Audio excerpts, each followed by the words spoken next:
हमारे chief reporter Mohammad Tarak Chauhan की report के मुताबिक हमदर्द नौनिहाल असम्बली लाहौर के उहदेदारान हुनार नौनिहाल का एजाज आर्ट गैलरी का मुतालाती दौरा किया। सैयद अली बुखारी डिप्टी डायरेक्टर हमदर्द फाउंडेशन लाहौर ने कहा कि हकीम मोहम्मद सईद शहीद ने अपनी नौजवान नस्ल खसूसन नौनिहालों की तालीम व तरबियत और उनमें खुद एतमादी के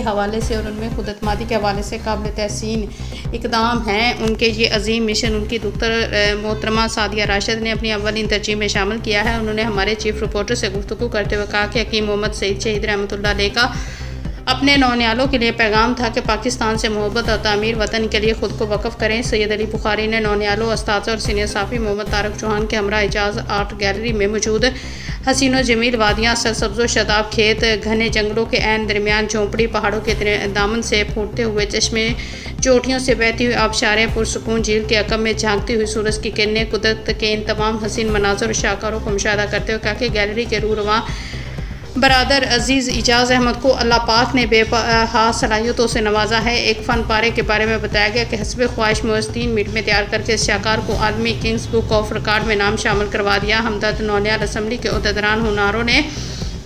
गैलरी में अवेज़ा न सिर्फ फ़न पारों से महफूज हुए बल्कि मुहर्रका हक़ की मुनासबत से मिली तरानों से जज्बा हुब्बुल वतनी का शानदार मुजाहरा किया और एक खूबसूरत समा बांध दिया। नौनिहालों का एजाज अहमद से सवाल और जवाब का सेशन भी उम्दा रहा। मौसूफ नौनिहालों की जहानत और हमदर्द फाउंडेशन पाकिस्तान के मुस्तकबिल के महमारों में एतमाद साजी के फ़रोग़ के लिए सताइश किए बगैर न रह सके।